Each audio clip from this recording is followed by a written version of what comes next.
Channel को subscribe करो पहले। हाँ जल्दी करो, मुझे पता है कि आप लोग नहीं करते हो, वीडियो देखते हो लेकिन सब्सक्राइब नहीं करते। लाल कलर का बटन नहीं से दबाओ, जल्दी दबाओ, जल्दी दबाओ, फिर मैं शुरू करूँ। दबा दो जल्दी, दबा दिया घंटी में। जय यदुवंश जय राजपूताना। सभी असली यदुवंशी सैनी राजपूतों को ये शूरसैनी रासो ऑडियो बुक है। इसके बहुत से पाठ किए गए हैं, कृपया सभी को सुने, आपको बहुत अच्छी और प्रामाणिक जानकारी प्राप्त होगी। तो चलिए शूरसैनी रासो पार्ट 4 शुरू करते हैं।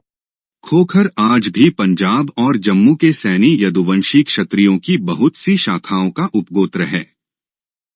यह उपगोत्र अब पंजाब और पाकिस्तान की अन्य जातियों में भी पाया जाता है, लेकिन उन सब में भी इस उपगोत्र का आगमन यदुवंशी सैनियों से ही हुआ है। इसलिए हिंदू हृदय सम्राट पृथ्वीराज चौहान जी के वध के प्रतिशोध का गौरव भी पंजाब के सैनी यादवों या शूरसैनियों को ही प्राप्त है। शालिवाहन पंजाब के एक महाप्रतापी शूरसैनी राजा थे और भट्टी शाखा इन्हीं के वंशजों से उत्पन्न हुई है।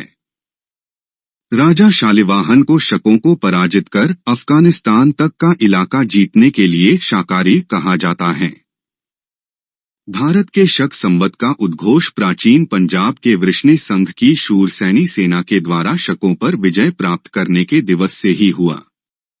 इसलिए भारतीय संस्कृति को शूरसैनियों की देन मात्र युद्ध कौशल तक सीमित नहीं थी। आधुनिक पंजाबी भाषा भी शूरसैनी भाषा का ही एक अपभ्रंश या वंशधर है। इस प्रकार से शूरसैनियों की छाप उत्तरी और पश्चिमी भारत की संस्कृति के हर आयाम पर है।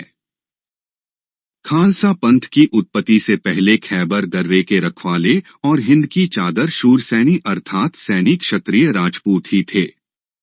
पंजाब, कश्मीर और पूर्वी अफगानिस्तान में खालसा राज और हिंदू पादशाही स्थापित करने वाले महाराजा रणजीत सिंह की वंशावली भी इन्हीं शूरसैनियों में से निकलती है।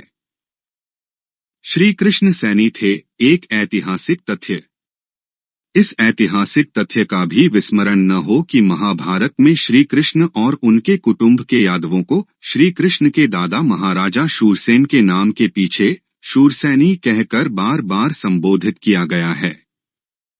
श्री वेद व्यास जी महाभारत में एक स्थान पर लिखते हैं, शूरसैनियों में सर्वश्रेष्ठ शक्तिशाली द्वारका में निवास करने वाले श्री कृष्ण महाराज सभी भूपतियों का दमन करेंगे और वह राजनीति शास्त्र में पूर्णतः निपुण होंगे।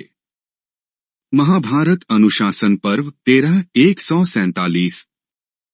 विष्णु सहस्रनाम स्तोत्रम के 75वें श्लोक में श्री कृष्ण को शूरसैनी इस प्रकार कहा गया है, सद्गतियः सत्कृति सत्ता सद्भूतियः सत्यप्रायण शूरसेनो यदु श्रेष्ठ है सन्निवास सुयामुन। जो सद्गति के रूप हैं, जो उत्तम क्रिया वाले हैं, जिनका अस्तित्व और सामर्थ्य स्वयं सिद्ध है, जो सत्य के प्रति पूर्ण निष्ठा वाले हैं, जो शूरसैनी यादवों में श्रेष्ठ हैं, अर्थात श्री शूरसेन के कुल के शूरसैनी श्री कृष्ण, जिनका निवास सत्पुरुषों का आश्रय है और जो पवित्र यमुना के तट पर विद्यमान हैं।